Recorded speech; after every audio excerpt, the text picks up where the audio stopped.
बार हम किसी के लिए अपनी जान भी दे दें तब भी सामने वाले को फर्क नहीं पड़ेगा। सिम्मी ने खोए हुए स्वर में कहा। कुछ कहा आपने दीदी? जूही ने सिम्मी से कहा, जिस पर सिम्मी ने मुस्कुराते हुए नहीं में सर हिलाया। तभी एक लड़की जो कि शायद 15 साल की थी सिम्मी के पास आती है। वह जन्म से ही अंधी थी, उसके माता पिता नहीं थे तो उसके परिवार वाले उसे आश्रम में छोड़ गए थे। तब से वह आश्रम में रहकर पढ़ाई भी करती है और सिंगिंग में अपना कैरियर बनाना चाहती है। दीदी मैंने एक सॉन्ग की प्रैक्टिस की है, आपको सुनाऊं? लड़की ने कहा। हाँ हाँ रूबी, हम तो कब से इसी इंतज़ार में बैठे हैं कि कब हमें तुम्हारा गाना सुनने को मिले। सिम्मी ने खुश होते हुए कहा। रूबी खुश होते हुए गाना स्टार्ट करती है। दिल है छोटा सा छोटी सी आशा, मस्ती भरे मन की भोली सी आशा, चांद तारों को छूने की आशा, आसमानों में उड़ने की आशा, दिल है छोटा सा छोटी सी आशा। रूबी का गाना सुनकर सभी वही इकट्ठे हो जाते हैं और छोटे छोटे बच्चे तो डांस करने लगते हैं। जैसे ही गाना ख़त्म होता है सभी रूबी के लिए तालियां बजाते हैं। वाह रूबी, तुमने तो बहुत ही अच्छा गाया, इसी तरह मेहनत करती रहो, देखना एक दिन सफलता तुम्हारे कदम ज़रूर चूमेगी। सिम्मी ने प्यार से रूबी से कहा। सच दीदी? रूबी ने खुश होते हुए कहा। हाँ बिल्कुल सच, सिम्मी ने मुस्कुराते हुए कहा। चलो अब सभी जाओ, जो जो ऑर्डर मिले हैं उसे कंप्लीट करो। जिस पर सभी वहाँ से चले गए और अपने अपने काम में लग गए। इधर ऋषभ दिल्ली एयरपोर्ट के बाहर खड़ा फ़ोन पर बात कर रहा था और उसके सामने ड्राइवर था जो उसका सामान कार में रख रहा था। ओके ठीक है, तुम मीटिंग की तैयारी करो, मैं बस थोड़ी देर में पहुँच रहा हूँ, बोलकर ऋषभ कॉल कट कर देता है और कार में बैठ जाता है। ड्राइवर कार स्टार्ट करता है और ऋषभ के ऑफिस की तरफ चल देता है। थोड़ी ही देर में वह कंपनी के बाहर कार रोकता है। ऋषभ कार से उतरता है और ऑफिस के अंदर चला जाता है। उसको अचानक आया देखकर सभी हैरान हो जाते हैं क्योंकि वहाँ पर अधिकतर विजय देशमुख ही आते थे। ऋषभ तो कभी कभी सिर्फ इम्पोर्टेंट मीटिंग हो तभी आता था। इस बार तो ऐसा कुछ भी नहीं था, फिर वह यहाँ क्यों आए? यही सवाल सबके दिमाग में चल रहे थे। ऋषभ अपने केबिन में चला जाता है। उसके पीछे विकास भी आता है जो दिल्ली की ब्रांच संभालता था। ऋषभ अपनी चेयर पर बैठते हुए विकास से बोलता है, मुझे 1 घंटे के अंदर सभी एम्प्लॉय, सभी प्रोजेक्ट, सभी की इनकम की डिटेल्स चाहिए। अगर 1 घंटे से ज़रा भी देर हुई तो तुम्हारी जॉब गई। जी सर, विकास ने घबराते हुए कहा और केबिन से बाहर निकल गया। 1 घंटे से पहले सभी फाइल्स ऋषभ के टेबल पर थी और विकास उसके सामने घबराया हुआ बैठा था। वैसे तो विकास अपना काम पूरी ईमानदारी से करता था, पर ऋषभ के इस तरह अचानक आ जाने से उसे इतना तो समझ आ गया था कि उसके आने की वजह बहुत बड़ी है। ऋषभ उन फाइल्स पर एक नज़र डालता है और खड़ा होते हुए बोलता है, सभी लोग मीटिंग में आ गए हैं? हाँ सर। ओके तो चलते हैं फिर, बोलकर ऋषभ मीटिंग रूम की तरफ बढ़ जाता है और उसके पीछे विकास भी अपना पसीना पोंछते हुए चल देता है। इधर सिम्मी बैठी हुई फूलों की माला बना रही थी, तभी उसका फ़ोन रिंग होता है। वह कॉल पिक करते हुए, हेलो, क्या कर रही हो? सामने से आवाज़ आई। मैं तो फूलों की माला बना रही हूँ, तुम अभी तक आए नहीं मुझे लेने? सॉरी सीमू, मुझे अभी टाइम लगेगा, एक इम्पोर्टेंट काम आ गया है।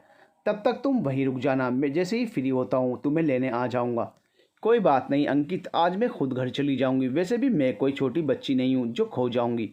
सिम्मी ने हंसते हुए कहा। अंकित परेशान होते हुए बोला, नहीं सीमू, तुम अकेले नहीं जाओगी, मैं टाइम मिलते ही खुद आ जाऊँगा तुम्हें लेने। तुम्हें पता है ना, इस तरह तुम्हारा अकेले जाना मुझे पसंद नहीं है। अंकित कुछ नहीं होगा, मैं अकेली चली जाऊंगी, और वैसे भी तुम कब तक इस तरह मेरे साथ रहोगे? तुम चाहो तो ज़िंदगी भर, अंकित ने धीरे से कहा।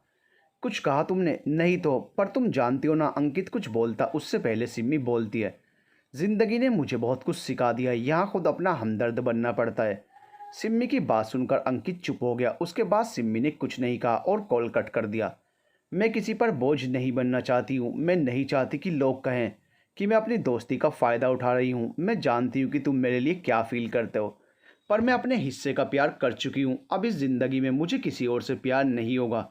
इधर ऋषभ जैसे ही अपनी मीटिंग करके बाहर निकलता है, उसके पीछे से आने वाले सभी लोगों के चेहरे के रंग उड़े हुए थे।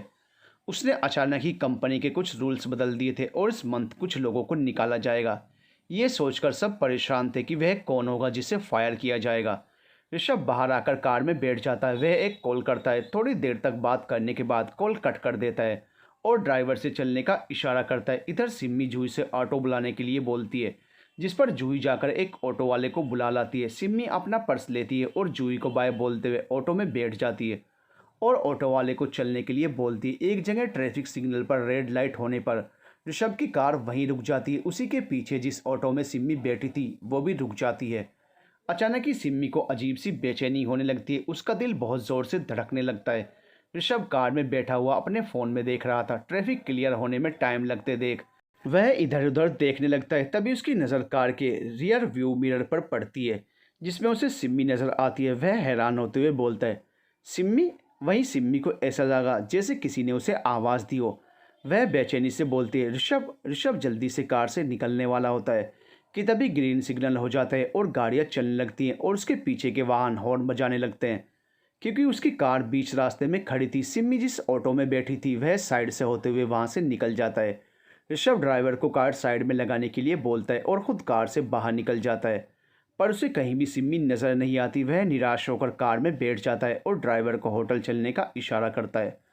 होटल पहुंचकर ऋषभ अपने रूम में चला जाता है। वह फ्रेश होकर सोफे पर बैठा हुआ लैपटॉप पर ऑफिस वर्क कर रहा था, लेकिन उसका ध्यान बार बार सिम्मी पर जा रहा था। वह अपना लैपटॉप एक साइड रखकर अपनी आंखें बंद करके अपना सर सोफे पर टिका लेता है। वह अपने आप से बोलता है, ये मुझे क्या हो गया था? सिम्मी को देखकर मैं बेचैन क्यों हो गया था?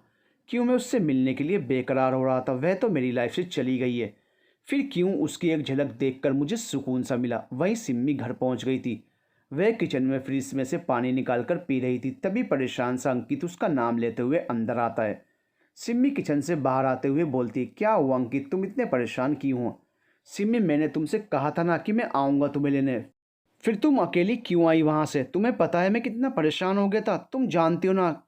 अरे बाबा शांत हो जाओ, थोड़ी सांस तो ले लो। आते ही सवालों की झड़ी लगा दी। मैं सही से घर पहुँच गई, फिर तुम भी बिजी थे, मेरी वजह से परेशान होते।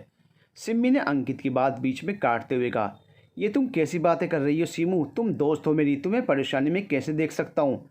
अंकित ने सिम्मी को देखते हुए कहा, मुझे पता है अंकित, तुम्हें मेरी बहुत परवाह है, लेकिन मैं हर वक्त तुम सब पर डिपेंड नहीं रह सकती। सिम्मी ने कहा, ठीक है, फिर जैसा तुम्हें ठीक लगे। अंकित ने रूठते हुए कहा। अंकित के रूठने पर सिम्मी को हंसी आ जाती है। वह अंकित को मनाते हुए बोलती है, अंकित प्लीज़ तुम बुरा मत मानना, पर मैं अपनी वजह से तुम्हें यूं परेशान नहीं देख सकती। तुम्हारे लिए तो मैं अपनी पूरी ज़िंदगी तुम पर लुटाने के लिए तैयार हूँ। तुम एक बार बोल कर तो देखो। अंकित धीरे से बड़बड़ाया, कुछ कहा तुमने? हाँ, मैं ये बोल रहा था कि तुमसे कोई जीत नहीं सकता। चलो मैं फ़्रेश होने जा रहा हूँ, फिर तुम्हारा फेवरेट खाना बनाऊँगा, अंकित ने कहा और अपने रूम में चला गया। फ्रेश होने के बाद अंकित सिम्मी की पसंद का डिनर बनाता है और डाइनिंग टेबल पर रख देता है। सिम्मी पहले से डाइनिंग टेबल पर बैठी हुई थी। अंकित उसे खाना सर्व करता है। सिम्मी खाना खाते हुए कहती है, अंकित मैंने तुमसे कितनी बार बोला है कभी मुझे भी खाना बनाने दो, लेकिन तुम मेरी सुनते ही नहीं हो। नहीं बाबा, बिल्कुल नहीं, तुम्हारे हाथ का खाना खाकर मुझे अपना पेट खराब नहीं करना है, अंकित ने अपने दोनों हाथ जोड़ते हुए कहा। सिम्मी रूठते हुए बोली, क्या मैं इतना बेकार खाना बनाती हूँ? अरे मैंने ऐसा कब कहा? तुम खाना अच्छा बनाती हो, मेरे पेट में खराबी है। जो तुम्हारा बनाया गया अच्छा खाना पचा नहीं पाता है, अंकित ने सिम्मी को मस्का लगाते हुए कहा। अंकित की बात सुनकर सिम्मी हंसने लगती है और बोलती है, अच्छा ठीक है, झूठी तारीफें करने की ज़रूरत नहीं है, तुम ही बनाओ खाना, मैं कुछ नहीं बोलूँगी। थैंक गॉड, अंकित ने राहत की सांस लेते हुए कहा। उसके बाद दोनों अपना डिनर फिनिश करते हैं। फिर थोड़ी देर बैठकर बातें करते हैं। सिम्मी आश्रम में क्या क्या हुआ अंकित को बता रही थी। वहीं अंकित बहुत ध्यान से सिम्मी को देख रहा था। फिर वह जल्दी उस पर से अपनी नज़रें हटा लेता है। सिमू, अब तुम्हें रेस्ट करना चाहिए, मुझे भी नींद आ रही है, अंकित ने कहा तो सिम्मी हाँ में सिर हिलाते हुए उसे गुड नाइट बोलकर अपने रूम में चली जाती है।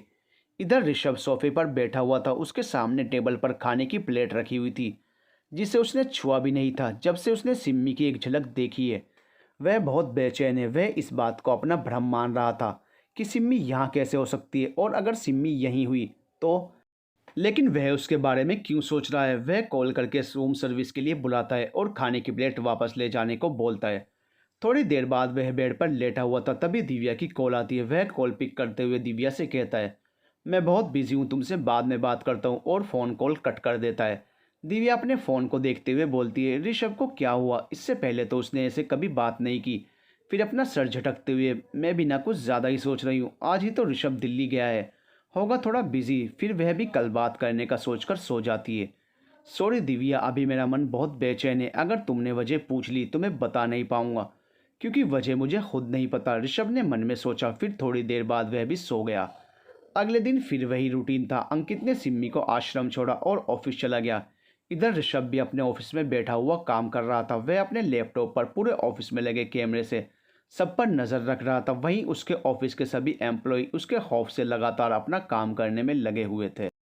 मिस्टर विकास, आज हमारी मिस्टर वर्मा के साथ मीटिंग है, उसका क्या हुआ? ऋषभ ने लैपटॉप में देखते हुए कहा। सर आज उनके घर पर पार्टी है तो उन्होंने मीटिंग कैंसिल कर दी है, लेकिन उन्होंने कहा है अगर आप पार्टी में आते हैं तो वे वहीं पेपर साइन कर देंगे, विकास ने कहा जो ऋषभ के सामने बैठा हुआ था। ऋषभ कुछ सोचते हुए बोलता है ओके, उनको इन्फॉर्म कर दो कि मैं पार्टी में आऊँगा, यह डील हमारे लिए बहुत इंपॉर्टेंट है। वैसे कितने बजे से है पार्टी? सर शाम 6 बजे से। Okay now you can go, Rishabh ने कहा तो विकास कैबिन से बाहर चला गया। इधर सिमी बैठी हुई फूलों की माला बना रही थी। तभी जूही उसके पास आती है और बोलती है दीदी आज एक बहुत बड़ा ऑर्डर आया है फूलों की माला का। सिमी खुश होते हुए अरे वाह ये तो बहुत अच्छी बात है, किसके यहाँ ले जानी है ये फूलों की माला? अरे दीदी वही मिस्टर वर्मा जो हर बार हमारे आश्रम से ही फूलों की माला लेते हैं डेकोरेशन के लिए, जूही ने बताया।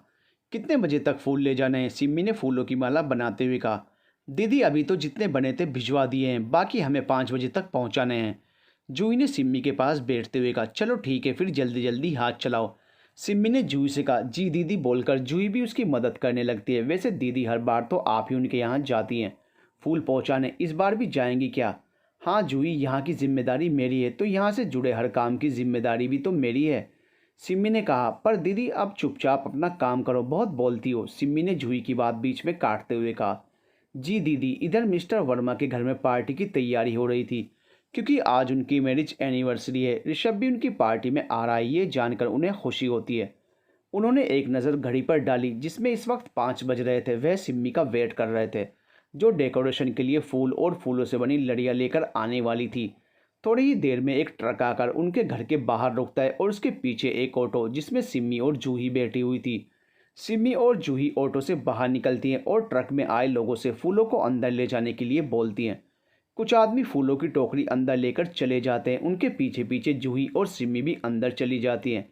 अंदर जाकर सिम्मी और जूही मिस्टर वर्मा को हाथ जोड़कर नमस्ते करती हैं और उन्हें उनकी मैरिज एनिवर्सरी की शुभकामनाएं देती हैं। मिस्टर वर्मा उनका अभिवादन स्वीकार करते हुए मुस्कुराते हैं और उन्हें बैठने के लिए बोलते हैं। सिम्मी और जूही सोफे पर बैठ जाती हैं।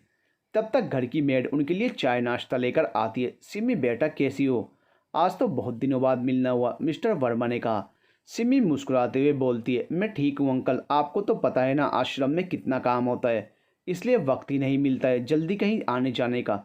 तुम बहुत अच्छी हो बेटा और बहुत अच्छा काम भी कर रही हो, लोगों की सेवा करने का, वो भी तब जब तुम। मिस्टर वर्मा आगे कुछ बोलते कि उनका फ़ोन रिंग होता है और वह कॉल पिक करते हुए कहते हैं आप घर पर आ जाइए, फ़िलहाल अभी मैं फ्री हूँ, कुछ बातें भी हो जाएंगी।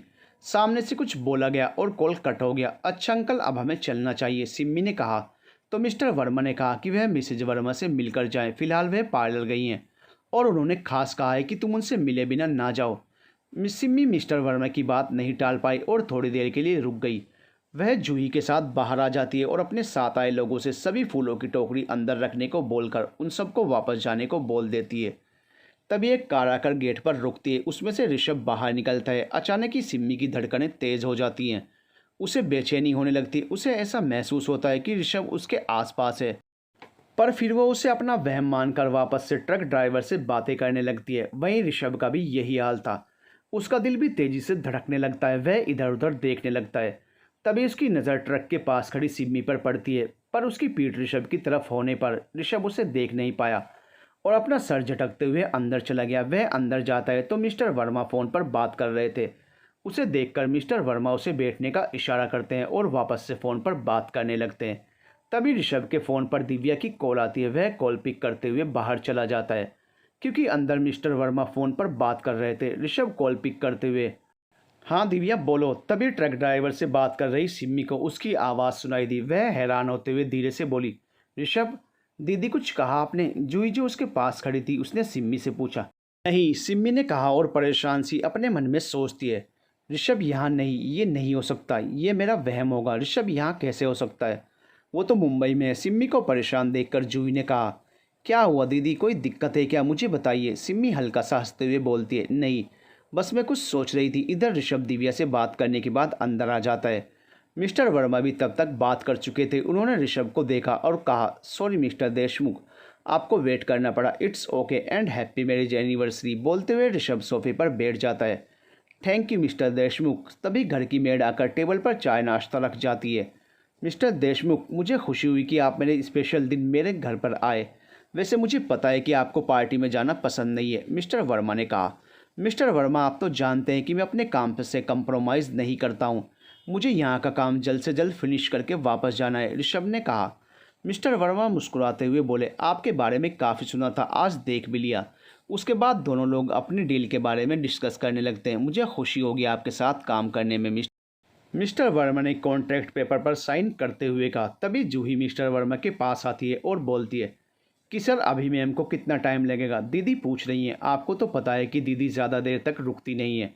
दरअसल उसे सिम्मी ने ही पूछने को कहा था, क्योंकि उसे अजीब सी बेचैनी महसूस हो रही थी।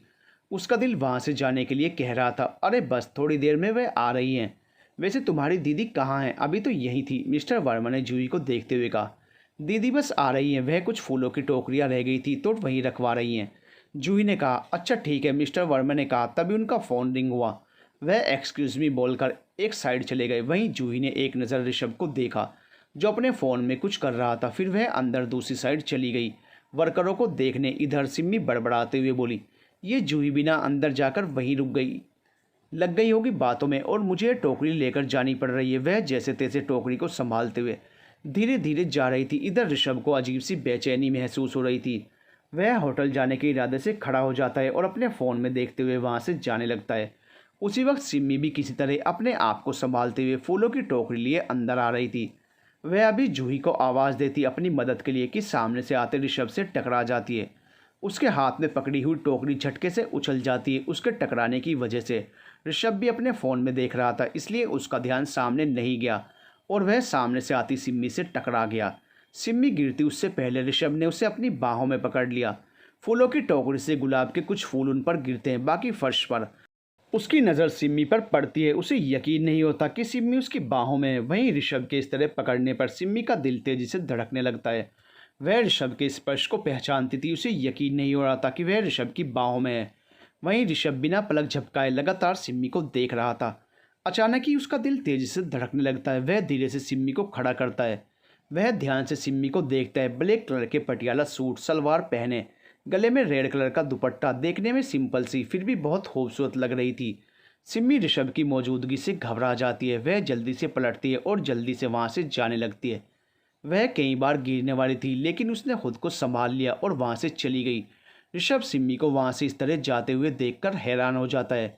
वह उसे आवाज़ देते हुए उसके पीछे जाने लगता है, लेकिन सिम्मी रुकती नहीं है। सिम्मी परेशान सी बड़बड़ाते हुए, ऋषभ यहाँ क्या कर रहा था? मैं उसके सामने नहीं जा सकती, मैं उसके सामने जाकर कमज़ोर नहीं पड़ना चाहती हूँ। वह बस चली जा रही थी, किधर जाना है पता नहीं। वह आते जाते लोगों से टकरा जा रही थी, फिर भी वह चली जा रही थी। इधर जैसे ही जूही बाहर आती है, सिम्मी को वहाँ न देखकर परेशान हो जाती है।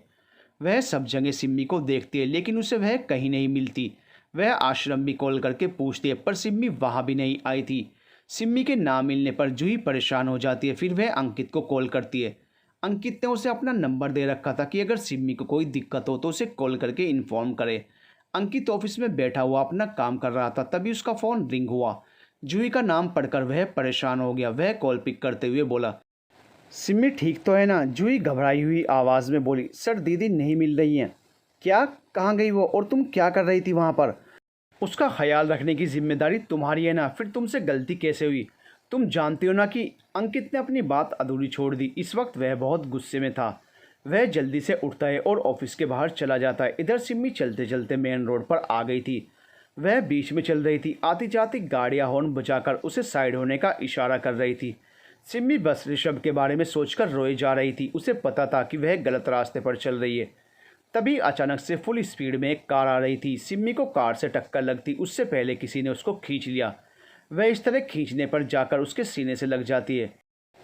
उसे उसकी धड़कनें साफ सुनाई दे रही थी। सिम्मी के दिल ने कहा, ऋषभ पागल तो नहीं हो? मैं तुम्हें कब से आवाज़ दे रहा हूँ, ध्यान किधर था तुम्हारा? ऐसे बीच रास्ते पर चली जा रही हो। सामने से आती हुई कार दिखाई नहीं दी। आखिर हुआ क्या है तुम्हें मुझे देखकर? ऋषभ ने गुस्से से चिल्लाते हुए कहा। ऋषभ की बात सुनकर सिम्मी ने कुछ नहीं कहा। वह घबराई हुई सी चुपचाप खड़ी थी। क्या हुआ, कुछ बोलती क्यों नहीं हो? ऋषभ ने गुस्से से कहा। अगर अभी वह टाइम पर नहीं आया होता तो सिम्मी के साथ क्या हुआ होता, ये सोचकर ही वह घबरा रहा था। दीदी! तभी अचानक से जूही, जो उसे ढूंढ रही थी, उसे देखकर कहा और दौड़ती हुई उसके पास आ गई। क्या हुआ दीदी, आप यहाँ क्या कर रही हैं? मैं आपको कब से ढूंढ रही थी, आपको अकेले वहाँ से नहीं आना चाहिए था, जूही ने घबराते हुए कहा। हाँ हाँ बोलो। मुझे देखते ही तुम इतनी घबरा गई कि बीच रोड पर चली आई। अरे इतना तो देखती कि सामने से कार आ रही है तो साइड हट जाऊं, लेकिन नहीं, ये वहां से हटने की जगह वहीं खड़ी रही। ऋषभ ने गुस्से में कहा। पता नहीं क्यों पर अचानक से सिम्मी को मुसीबत में देखकर वह घबरा गया था। ऋषभ को यूँ सिम्मी को डांटते हुए देखकर जूही ने उससे गुस्से में कहा, कौन है आप और इस तरह दीदी से कैसे बात कर रहे हैं? आपकी हिम्मत कैसे हुई सिम्मी दीदी के साथ ऐसे बात करने की? जूही चुप हो जा, सिम्मी ने धीरे से कहा, क्योंकि जूही का ऋषभ से इस तरह बात करना उसको अच्छा नहीं लग रहा था। वह उसे चलने के लिए बोलती है लेकिन जूही उसकी बात सुनती ही नहीं है। वह ऋषभ को गुस्से से घूरते हुए बोलती है, हमारी दीदी को शौक नहीं है बीच रास्ते में चलने का। आपको क्या लगता है कि कार देखकर भी वह कार के सामने खड़ी रही? अरे वह कार देखती तब तो पीछे हटती। जूही, सिम्मी ने जूही को चुप रहने का इशारा किया। तुम कहना क्या चाहती हो? मुझे कुछ समझ नहीं आ रहा है, ऋषभ ने कहा। उसका पूरा ध्यान सिम्मी पर था जिसने एक बार भी उसको देखा नहीं था और यही बात उसको खल रही थी। हम यह कहना चाहते हैं कि सिम्मी दीदी देख नहीं सकती है। एक एक्सीडेंट में उन्होंने अपनी आंखों की रोशनी खो दी है। यह सुनते ही ऋषभ के कदम लड़खड़ा जाते हैं। वह हैरान नजरों से सिम्मी को देख रहा था। उसे यकीन नहीं हो रहा था कि सिम्मी देख नहीं सकती है। आखिर सिम्मी के साथ हुआ क्या था? उसने खुद कुछ समय तक बिना आंखों के अंधकार की जिंदगी जी है। उसे पता था कि सिम्मी को कैसा महसूस हो रहा होगा बिना आंखों के।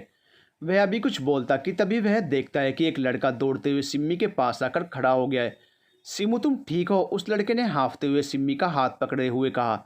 सिम्मी उसके गले लग जाती है और रोने लगती है। वह भी उसको गले से लगाए उसका सर सहलाने लगता है।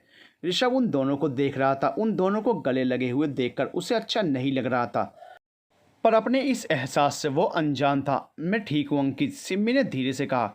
अंकित जैसे ही ऋषभ ने सुना उसे याद आया कि अंकित कॉलेज में सिम्मी का दोस्त था। मैंने तुम्हें मना किया था ना कहीं भी अकेले आने जाने से। वह अभी कुछ और बोलता कि उसकी नज़र ऋषभ पर पड़ी। उसे वहाँ देखकर वह हैरान हो गया। उसने कसकर सिम्मी को गले लगा लिया। उसे ऐसा लग रहा था जैसे अभी ऋषभ सिम्मी को अपने साथ ले जाएगा। अंकित, मुझे घर जाना है, सिम्मी ने अंकित से अलग होते हुए कहा। हाँ सिम्मी चलो, अंकित ने कहा और सिम्मी का हाथ पकड़कर उसे वहाँ से ले जाने लगा। उसने जूही को भी साथ चलने को कहा। जाते जाते अंकित ने एक नज़र ऋषभ को देखा और सिम्मी को वहाँ से लेकर चला गया। ऋषभ सिम्मी को जाते हुए देखता रहा और उसके बारे में सोचने लगा। उसने कभी सपने में भी नहीं सोचा था वह सिम्मी से इस हालत में मिलेगा। उसके कानों में बार बार एक ही बात गूंज रही थी कि सिम्मी देख नहीं सकती है, वह अंधी हो चुकी है। ऋषभ होटल के रूम में चुपचाप सोफे पर बैठा हुआ था। उसके जहन में बार बार सिम्मी का ख्याल आ रहा था। जब से उसने सिम्मी को देखा था बस बेचैन हो रहा था। सिम्मी के जाने के बाद भले ही उसने उससे कोई रिश्ता ना रखा हो, लेकिन उसके जाने के बाद उसे हमेशा अपनी ज़िंदगी में एक खालीपन महसूस हुआ। उसने सिम्मी को कभी भी याद नहीं किया, लेकिन यह भी सच है कि वह सिम्मी की यादों को अपने दिल से निकाल भी नहीं पाया। उसे सिम्मी से नफरत थी, लेकिन उसके जाने के बाद जब भी उसकी यादों ने उसे घेरा वह हमेशा यही सोचता कि वह उसे क्यों याद कर रहा है। फिर उसकी आंखें भी ठीक हो गई। सिम्मी की यादों से बचने के लिए उसने अपने आप को पूरी तरह से काम में झोंक दिया। इस बीच उसने दिव्या से सगाई भी कर ली। हालांकि पता नहीं क्यों पर उसका दिल दिव्या से सगाई करने की गवाही नहीं दे रहा था। फिर भी उसने अपने दिल की बात नहीं सुनी। दिव्या से सगाई तो हो गई पर वह कभी दिव्या के करीब नहीं जा पाया और ना ही कभी दिव्या को खुद के करीब आने दिया। आज पूरे 3 साल बाद उसने सिम्मी को देखा। जिस एहसासों को उसने दबा रखा था उसे देखते ही वह एहसास जाग गए। सिम्मी के जाने पर वह उसके पीछे पीछे गया, जिससे उसका सामना इस सच्चाई से हुआ कि वह देख नहीं सकती है। फिर अंकित का आना। अंकित उसका दोस्त है पर सिम्मी उसके साथ क्या कर रही है? ऋषभ अनेकों सवालों से घिरा हुआ है और सबसे अहम सवाल यह है कि जब उसे सिम्मी से मोहब्बत नहीं है तो क्यों गया वह सिम्मी के पीछे? सिम्मी का एक्सीडेंट होने वाला है यह देखकर क्यों उसकी सांसें कुछ पल के लिए रुक सी गई थी? क्यों सिम्मी को अंकित के गले लगे हुए देखकर उसे अच्छा नहीं लगा? आज वह दिव्या के साथ एक रिश्ते में है, उसकी शादी होने वाली है। फिर क्यों वह दिव्या को अपना नहीं पा रहा है? वह यह सब सोच रहा था।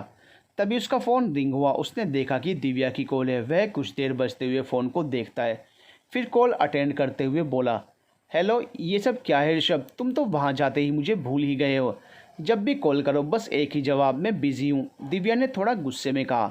ऐसी बात नहीं है दिव्या, मैं सच में बिज़ी था। अच्छा बताओ अभी क्या कर रहे हो? मुझे याद कर रहे थे? दिव्या ने मुस्कुराते हुए कहा। ऋषभ को वह पल याद आ गया जब सिम्मी उसकी बाहों में थी। उसने अपना सर झटका और धीरे से कहा दिव्या खुश होते हुए बोली, मैं भी तुमको मिस कर रही थी। ऋषभ तुम जल्दी से अपना काम फिनिश करके वापस आ जाओ। ऋषभ, यहाँ तुम्हारे बिना मुझे अच्छा नहीं लग रहा है। मैं कोशिश कर रहा हूँ दिव्या, पर थोड़ा वक्त तो लगेगा। ऋषभ, अगले महीने हमारी शादी है। मैं तुम्हारे साथ शॉपिंग करना चाहती थी, दिव्या ने उदास मन से कहा। दिव्या प्लीज़, तुम ऐसे उदास मत हो। तुम्हें तो पता है कि मेरा यहाँ आना बहुत इम्पोर्टेंट था। फिर अपने मन में सोचता है, आज अगर मैं यहाँ नहीं आया होता तो शायद सिम्मी से ना मिला होता। ऋषभ कहाँ खो गए? जब काफ़ी देर तक ऋषभ की आवाज़ नहीं आई तो दिव्या ने कहा, कुछ नहीं दिव्या, मैं तुमसे बाद में बात करता हूँ, थक गया हूँ, थोड़ा रेस्ट करूँगा। ठीक है ऋषभ, तुम रेस्ट करो, बोलकर दिव्या ने कॉल कट कर दी। दिव्या से बात करके ऋषभ फिर एक बार सवालों में उलझ गया था। उसका भविष्य दिव्या है तो फिर वह सिम्मी के बारे में क्यों सोच रहा है? वह जितनी बार सिम्मी के बारे में सोचता उतना ही उसे सिम्मी से मिलने की बेकरारी होती। वह सिम्मी के बारे में जानना चाहता था कि इन 3 सालों में उसके साथ क्या हुआ। इधर सिम्मी अंकित के साथ घर आ गई थी। वह दोनों सोफे पर बैठे हुए थे। सिम्मी ऋषभ के बारे में सोच रही थी, वहीं अंकित सिम्मी को देख रहा था। सिम्मी, तुम ठीक हो? अंकित ने सिम्मी को परेशान देखकर कहा। मैं ठीक हूँ अंकित, सिम्मी ने धीरे से कहा। तुम ऋषभ के सामने आने से परेशान हो ना? कहीं उसके आने से तुम अपने फैसले से पीछे तो नहीं हट जाओगी? कहीं तुम फिर से ऋषभ के प्यार में? अंकित ने अपनी बात अधूरी छोड़ दी। आज अचानक ऋषभ के सामने आ जाने पर वह परेशान था कि कहीं फिर से सिम्मी उसी रास्ते पर ना चली जाए। नहीं अंकित, अब उस रास्ते पर वापस लौटकर नहीं जाना है। मेरी और ऋषभ की मंजिल अब अलग है। उसकी मंजिल दिव्या है और मेरी मंजिल ये तन्हाई और ये अंधेरा है। इस इश्क में मैंने बहुत तकलीफ़ और दर्द सहे हैं। अब मैं चाहकर भी ऋषभ पर अपना अधिकार नहीं जता सकती, क्योंकि अब उस पर किसी और का अधिकार है। सिम्मी ने नम आंखों से कहा। सिम्मी, कहीं ऋषभ का आना तुम्हें कमज़ोर न कर दे, क्योंकि तुमने ऋषभ से जुनून इश्क किया है और इसी जुनून में तुमने। नहीं अंकित, अब मैं कमज़ोर नहीं पड़ सकती, क्योंकि मैंने यह स्वीकार कर लिया है कि ऋषभ कभी मेरा था ही नहीं। मेरा प्यार तो एक तरफा था और एक तरफा प्यार को कभी मंजिल नहीं मिलती। सिम्मी ने अंकित की बात बीच में काटते हुए कहा। अंकित सिर्फ सिम्मी को देख रहा था, जिसके चेहरे पर दुख और तकलीफ़ नज़र आ रही थी। उसे तकलीफ़ में देखकर उसे भी तकलीफ़ हो रही थी और ऋषभ के ऊपर गुस्सा आ रहा था, क्योंकि उसी की वजह से आज सिम्मी तकलीफ़ में है। अंकित, मैं अब रेस्ट करना चाहती हूँ, सिम्मी ने कहा और धीरे धीरे अपने रूम की तरफ बढ़ जाती है। अंकित उदास नज़रों से सिम्मी को देखता रहता है, फिर वह भी अपने रूम में चला जाता है। सिम्मी अपने रूम में आकर फ्रेश होकर बेड पर लेट जाती है। आज ऋषभ उसके करीब था, यह एहसास जहाँ उसे खुशी दे रहा था, वहीं उसका और ऋषभ का कोई भी रिश्ता नहीं है। वह दोनों एक दूसरे के लिए अजनबी हैं। यह सोचकर वह अपने आप को मजबूत कर रही थी। ऋषभ से शादी के बाद ऋषभ ने कभी भी उसे प्यार नहीं किया। उसे हमेशा अपने प्यार के बदले अपमान मिला। ऋषभ ने कभी भी उसे अपनी पत्नी नहीं माना, इसलिए उसने उसकी खुशी के लिए उसे छोड़ दिया। आज वो भले ही अकेली है, लेकिन स्वाभिमान से जी रही है। बहुत देर तक ऋषभ के बारे में सोचते हुए उसे नींद आ जाती है। अगले दिन अंकित सिम्मी को आश्रम छोड़ते हुए अपने ऑफिस चला जाता है। सिम्मी स्टिक के सहारे धीरे धीरे चलते हुए आश्रम में आती है तो उसे देखकर जूही उसके पास आ जाती है। अरे दीदी, मुझे तो लगा था कि आज आप नहीं आएंगी। और तुझे ऐसा क्यों लगा था? अरे दीदी, कल आपके साथ इतना कुछ हो गया, मुझे लगा आप परेशान होंगी, इसलिए नहीं आएंगी। ये सब मुश्किलें तो मेरी ज़िंदगी का हिस्सा हैं जूही। जैसी मेरी स्थिति है उसमें मैंने आदत डाल ली है इन सब चीज़ों की। वैसे दीदी, वह कौन था जिसने आपको बचाया था? आपको पता है, मैंने उनको मिस्टर वर्मा के घर देखा था। जूही ने सिम्मी को देखते हुए कहा। मुझे नहीं पता वो कौन था, अब तो ज़्यादा सवाल मत कर, चल काम करते हैं। सिम्मी ने जूही की बात को टालते हुए कहा और अंदर चली गई। वहीं ऋषभ अपने ऑफिस में लैपटॉप ओपन करके बैठा हुआ था, मगर उसका ध्यान कहीं और था। उसके दिमाग में सिम्मी ही घूम रही थी। वह अपने आप से बोल रहा था, मैं कैसे पता करूं कि इस वक्त सिम्मी कहाँ मिलेगी? कोई तो रास्ता होगा। अचानक ही उसे याद आता है कि उसने मिस्टर वर्मा के घर पर सिम्मी को देखा था। इसका मतलब ये है कि मिस्टर वर्मा से शायद सिम्मी के बारे में पता चल जाए। क्या पता वह सिम्मी को जानते हों। ऋषभ बहुत देर तक सोचता रहा। वह मिस्टर वर्मा से डायरेक्ट सिम्मी के बारे में नहीं पूछ सकता था। अगर वह वजह पूछेंगे तो क्या बताएगा? बहुत देर तक सोचने के बाद वह मिस्टर वर्मा को कॉल करता है। मिस्टर वर्मा अपने ऑफिस में बैठे हुए फाइल पढ़ रहे थे, तभी उनका फ़ोन रिंग हुआ। ऋषभ का नंबर देखकर वह कॉल पिक करते हुए, हेलो मिस्टर देशमुख, कैसे हैं आप? कल आप यूं ही अचानक चले गए थे, पार्टी तक रुके भी नहीं। सॉरी मिस्टर वर्मा, इसलिए आपको कॉल किया था। कल अचानक से एक इम्पॉर्टेंट मीटिंग अटेंड करने जाना पड़ा, इसलिए चला गया और आपको इन्फॉर्म भी नहीं कर पाया। It's okay mister Deshmukh, business में यह सब तो चलता रहता है। आप किसी और दिन आइए हमारे घर डिनर पर। जी ज़रूर, अगर टाइम मिलेगा तो ज़रूर आपके यहाँ डिनर करूँगा। ऋषभ ने मुस्कुराते हुए कहा। हमें इंतज़ार रहेगा उस दिन का, मिस्टर वर्मा ने खुश होते हुए कहा। ऋषभ कुछ देर सोचते हुए बोलता है, मिस्टर वर्मा, आपके यहाँ मैंने एक लड़की को देखा था जो ब्लाइंड थी, क्या वह आपकी कोई रिलेटिव है? ऋषभ की बात सुनकर मिस्टर वर्मा समझ जाते हैं कि वह सिम्मी के बारे में पूछ रहा है। अच्छा, आप सिम्मी की बात कर रहे हैं, बड़ी अच्छी बच्ची है, वह मेरी रिलेटिव नहीं है, वह तो एक आश्रम से जुड़ी हुई है। तो कभी डोनेशन या फिर यहाँ बनी चीज़ों को मंगाने के सिलसिले में मुलाकात होती रहती है। बहुत नेक काम करती है, वह खुद देख नहीं सकती पर खुद सबको अच्छी ज़िंदगी जीने के काबिल बनाती है। अच्छा, वैसे यह आश्रम कहाँ है? मेरा मतलब है कि मैं भी वहाँ डोनेशन देना चाहता हूँ। ऋषभ ने किसी तरह कहा। यह तो बहुत अच्छी बात है मिस्टर देशमुख, बोलकर मिस्टर वर्मा ऋषभ को आश्रम का एड्रेस बता देते हैं। ऋषभ भी उन्हें थैंक यू बोलते हुए कॉल कट कर देता है। ऋषभ मुस्कुराते हुए अपने आप से बोलता है, तुम तक पहुंचने का रास्ता मुझे मिल गया है सिम्मी, अब हमारी जल्दी ही मुलाकात होगी। वह सिम्मी से मिलने के लिए बेकरार था और मुस्कुरा रहा था, पर अपनी इस मुस्कुराहट का कारण उसे समझ नहीं आ रहा था। ऋषभ जल्द से जल्द सिम्मी से मिलना चाहता था, इसलिए उसने विकास से बोलकर अपनी आज की सारी मीटिंग्स कैंसिल करवा दी और मिस्टर वर्मा के बताए हुए एड्रेस पर निकल गया। थोड़ी ही देर में वह आश्रम के बाहर खड़ा था। वह ध्यान से आश्रम को देख रहा था। चारों तरफ से फूलों से घिरा हुआ आश्रम देखने में बहुत खूबसूरत लग रहा था। वह आश्रम के अंदर जाता है तो उसकी नज़र वहाँ पर काम करते लोगों पर पड़ी। वहीं कुछ बच्चे पढ़ाई कर रहे थे। यह देखकर उसके फेस पर स्माइल आ जाती है। वह वहीं खड़ा सब देख रहा था कि जूही उसके पास आकर खड़ी हो जाती है और उसे घूरने लगती है। उसके इस तरह घूरने पर ऋषभ उसे इशारे से ही पूछता है कि वह उसे घूर क्यों रही है। आप वही हैं ना जो कल मिस्टर वर्मा के घर पर थे और आपने ही सिम्मी दीदी की जान बचाई थी और उन्हें इतना कुछ सुनाया था? जूही ने कहा। ऋषभ अपने मन में सोचने लगा, ये तो सवालों की किताब लेकर बैठी हुई है, कितने सवाल पूछ रही है। उसे सोच में खोया हुआ देखकर, अरे मैं कुछ पूछ रही हूँ, आपका ध्यान किधर है? ऋषभ उसे इग्नोर करते हुए, मैं ऋषभ देशमुख हूँ और यहाँ डोनेशन देने आया हूँ और तुम यहाँ बातों में लगी हुई हो। अच्छा, आप यहाँ डोनेशन देने आए हैं? जूही ने खुश होते हुए कहा और उसे अंदर चलने का इशारा किया। बच गया, ऋषभ धीरे से फुसफुसाया। कुछ कहा आपने? जूही ने ऋषभ से पूछा।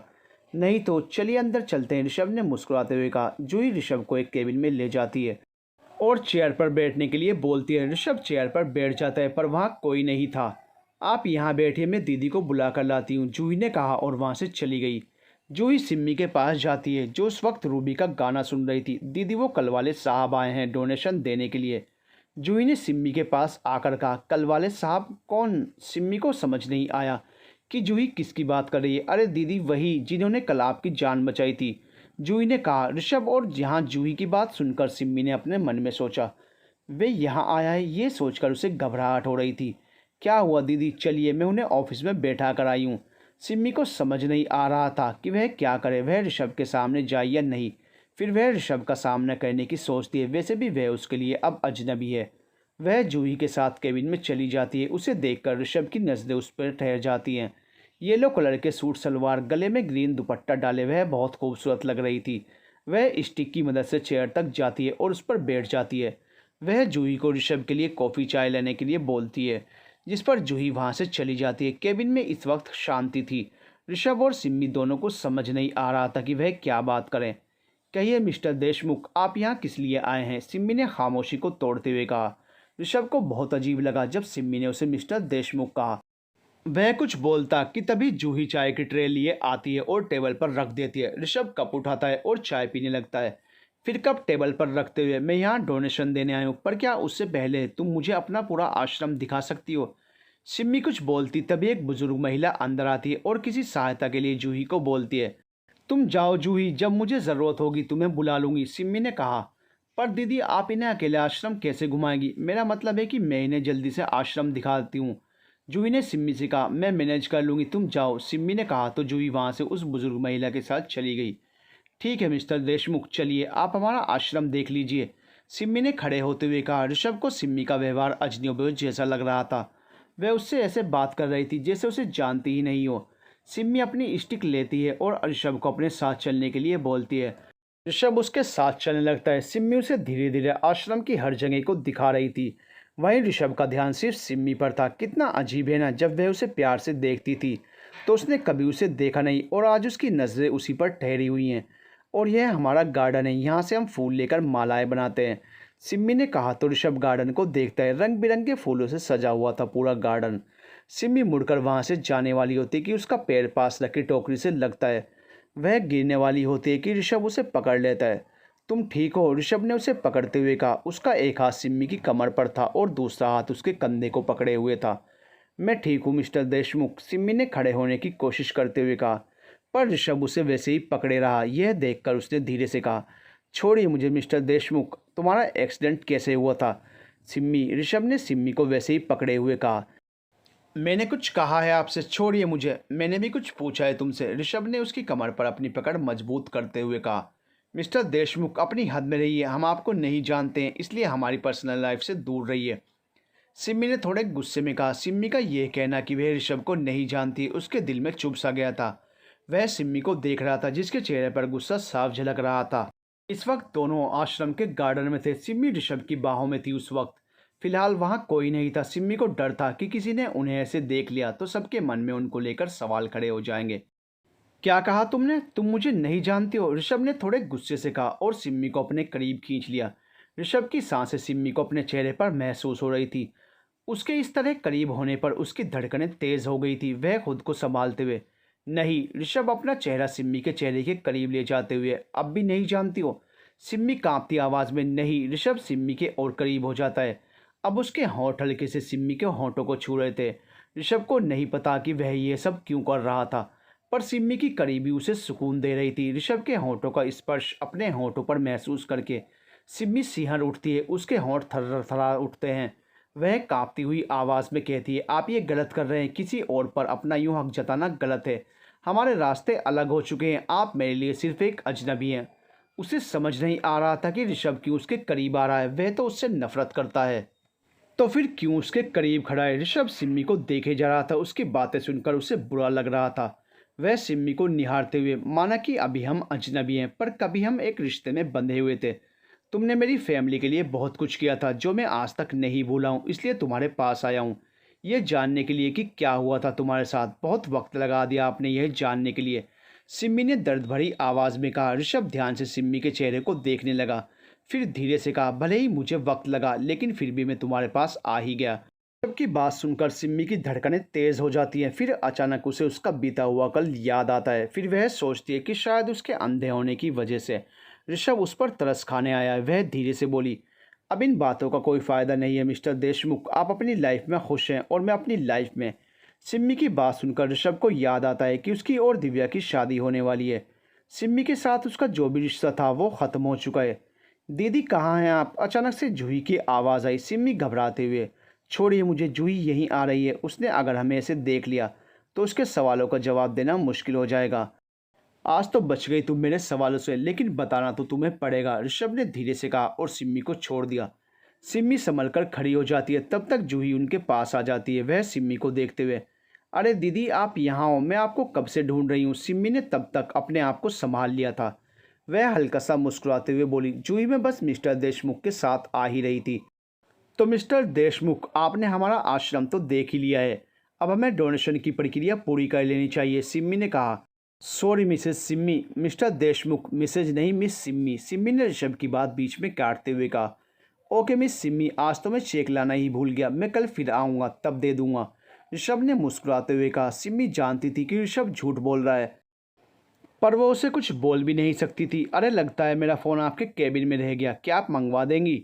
ऋषभ ने सिम्मी से कहा। जूही मिस्टर देशमुख का फ़ोन लाकर उन्हें दे दीजिए, सिम्मी ने कहा तो जूही वहाँ से चली गई। जूही के जाते ही ऋषभ सिम्मी के पास आकर उसे फिर से कमर से पकड़कर अपने पास खींच लेता है और धीरे से उसके कान में बोलता है, अब तो मुलाकात होती रहेगी, मेरा इंतज़ार करना, मैं कल फिर आऊँगा।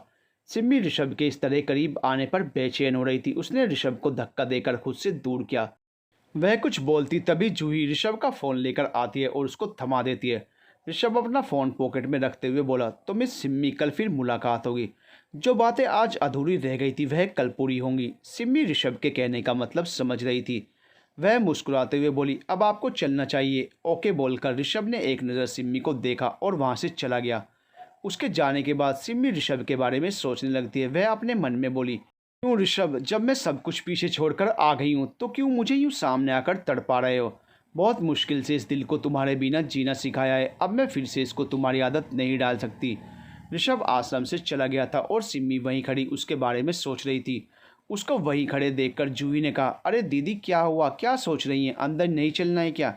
सिमी अपनी सोच से बाहर आते हुए बोली, हाँ वो मैं कुछ सोच रही थी, चलो अंदर चलते हैं। फिर वह जूही के साथ अंदर चली जाती है और अपना काम करने लगती है। पर उसका सारा ध्यान ऋषभ के ऊपर था। उसका यूं उसके करीब आना, उसके होंठों पर ऋषभ के होंठों का स्पर्श।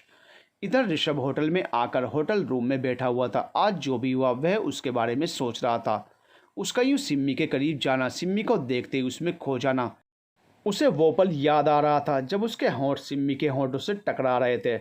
उसने यह सब किया, यह सोचकर वह हैरान था। उसने कभी भी सिम्मी से प्यार नहीं किया। जब कभी सिम्मी उसके करीब आई उसने उसे अपने से दूर कर दिया, लेकिन आज वह खुद सिम्मी के करीब गया। उसकी करीबी से उसके दिल में हलचल सी होने लगी थी। मुझे नहीं पता कि क्यों मैं तुम्हारी तरफ खिंचा जा रहा हूँ, पर जो भी हो मुझे बस इतना पता है कि तुमने मेरी फैमिली के लिए बहुत कुछ किया है। ऐसे में मेरा भी फ़र्ज़ बनता है कि मैं भी तुम्हारे लिए कुछ करूँ।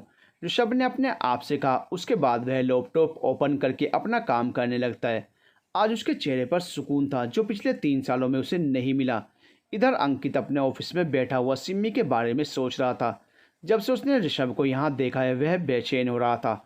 उसे पता है कि सिम्मी ऋषभ से बहुत प्यार करती है। ऋषभ के आने से कहीं ऐसा ना हो कि वह वापस उसके पास चली जाए। उसे पता है कि ऐसा होना मुमकिन नहीं, फिर भी उसे सिम्मी को खोने का डर है।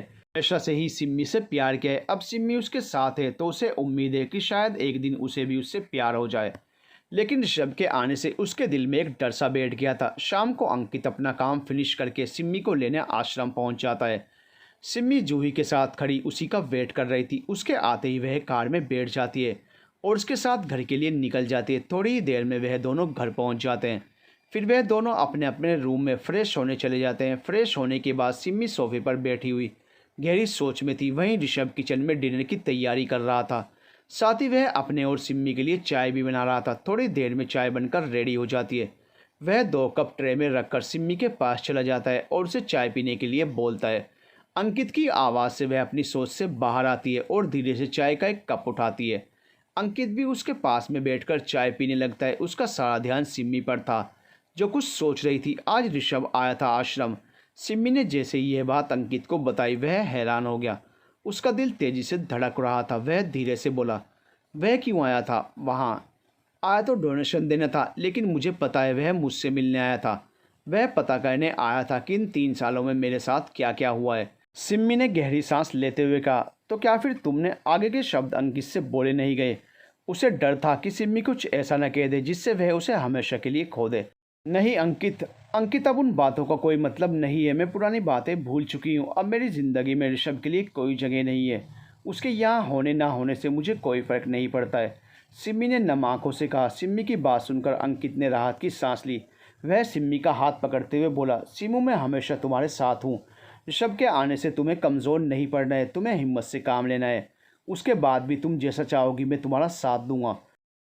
तुम साथ हो इसलिए मुझे कोई दिक्कत नहीं है। तुमने हर कदम पर मेरा साथ दिया है, सही गलत की पहचान करवाई है। मैंने ही अपनी नासमझी में तुम्हारी बात नहीं मानी, लेकिन अब मुझे पता है कि मुझे क्या करना है क्या नहीं। सिम्मी ने अंकित का हाथ मजबूती से पकड़ते हुए कहा। सिम्मी की बात सुनकर अंकित के फेस पर स्माइल आ जाती है। फिर वह चाय का कप उठाते हुए, चलो फिर ठीक है, अब तुम किसी बात की टेंशन मत लो, मैं डिनर लगाता हूँ। चलो डाइनिंग टेबल पर बैठो। उसके बाद वह दोनों डिनर करते हैं और अपने अपने रूम में सोने चले जाते हैं। सिम्मी बेड पर लेटी हुई ऋषभ के बारे में सोच रही थी। उसने अंकित से तो बोल दिया कि ऋषभ के आने से उसे कोई फ़र्क नहीं पड़ता, लेकिन उसे भी पता है कि ऋषभ के आने से उसे कितनी खुशी हुई है। भले ही ऋषभ ने कभी उससे प्यार नहीं किया, पर उसने तो उससे प्यार किया है। फिर कैसे उसके करीब जाने से उसका दिल न धड़के? वह खुद को तो ऋषभ से दूर कर सकती है, लेकिन अगर ऋषभ उसके करीब आया तो वह उसे कैसे रोकेगी? इसी उधेड़बुन में वह सो गई। अगले दिन ऋषभ बहुत खुश था कि आज वह फिर से सिम्मी से मिलेगा। उसकी एक इम्पोर्टेंट मीटिंग थी। उसके बाद वह सिम्मी से मिलने जाने वाला था, इसलिए वह जल्दी से अपने ऑफिस के लिए निकल जाता है। इधर सिम्मी ऋषभ का सामना नहीं करना चाहती थी, इसलिए आज वह आश्रम नहीं गई थी। अंकित ने उसे समझाया भी, लेकिन फिर उसने सिम्मी को ज़्यादा फोर्स नहीं किया और ऑफिस के लिए निकल गया। ऋषभ ने अपनी मीटिंग फिनिश होते ही सिम्मी से मिलने का फैसला किया। वह सिम्मी से मिलने के लिए आश्रम चला गया। वहां जाकर उसे पता चला कि सिम्मी आज आश्रम नहीं आई है। वह निराश हो गया। उसे पता था कि सिम्मी उससे मिलना नहीं चाहती है, इसलिए वह आश्रम नहीं आई है। जूही ऋषभ के पास आती है और बोलती है, सर आप चाहें तो मिसेज गायत्री को चेक दे सकते हैं, वह भी आश्रम देखती हैं। ऋषभ कुछ सोचते हुए, नहीं, मुझे मिस सिम्मी को ही चेक देना है, वैसे भी मुझे उनसे कुछ ज़रूरी बात भी करनी थी। सर, दीदी तो आज आई नहीं है और कल भी पता नहीं आएंगी कि नहीं। इसके लिए आपको इंतज़ार करना पड़ेगा। इंतज़ार ही तो नहीं हो रहा है, ऋषभ धीरे से बोला। फिर जूही को देखते हुए, क्या तुम मुझे सिम्मी के घर का एड्रेस दे सकती हो? मैं उनसे घर पर मिलकर बात कर लूँगा। माफ़ करिए सर, पर हम आपको उनके घर का एड्रेस नहीं दे सकते, जूही ने कहा। ऋषभ अपने मन में बोला, अब क्या करूं, कुछ दिनों का वेट करूं कि नहीं, मुझे कैसे भी करके सिम्मी से मिलना ही है। सोच लो मिस, सिम्मी ने मुझे खुद बुलाया था पर वह खुद नहीं आई। ऐसे में मैं अपना विचार बदल भी सकता हूँ। अगर तुम्हारी दीदी को पता चला कि तुमने मुझे उनसे मिलने नहीं दिया तो बहुत गुस्सा हो जाएंगी वह तुमसे, ऋषभ ने जूही को देखते हुए कहा। ऋषभ की बात सुनकर जूही घबरा जाती है। मन में सोचती है, क्या करूं, उनको एड्रेस दूं या नहीं। अगर सिम्मी दीदी नाराज़ हो गई तो, और अगर नहीं मिल पाए तब भी तो दीदी नाराज़ हो सकती है। ऐसा करती हूँ, उनको कॉल करके पूछती हूँ। आप रुकिए, मैं सिम्मी दीदी को कॉल करके पूछ लेती हूँ। अगर वह बोलेंगी तो मैं आपको उनका एड्रेस दे दूँगी, जूही ने कहा और सिम्मी को कॉल करने लगी। जूही की बात सुनकर ऋषभ परेशान हो गया। उसने मन में सोचा, अगर इसने सिम्मी को बता दिया कि मैं उसके घर आना चाहता हूँ तो पक्का सिम्मी मना कर देगी। ओह गॉड, अब क्या होगा। सिम्मी वॉशरूम में थी जब उसका फ़ोन बजा। सिम्मी के पास छोटा सा कीपैड वाला फ़ोन था जिससे उसे कॉल पिक करने में आसानी होती थी। वह अंदाजे से कॉल बैक भी कर लेती थी। जो फ़ोन उठाता तो उसे पता चल जाता था कि किसने कॉल किया था। जब बहुत देर तक सिम्मी ने कॉल पिक नहीं किया तो जूही ने कॉल कट कर दी। क्या हुआ, ऋषभ ने उत्सुकता से पूछा। दीदी फ़ोन नहीं उठा रही है तो अब क्या करना है, मैं अपना प्लान चेंज करूं या फिर तुम एड्रेस दे रही हो? जूही ने कुछ देर सोचा और ऋषभ को सिम्मी के घर का एड्रेस दे दिया। ऋषभ खुशी खुशी सिम्मी के घर के लिए निकल जाता है। इस बीच वह दिव्या के बारे में भूल गया था। याद थी तो बस सिम्मी। To be continue.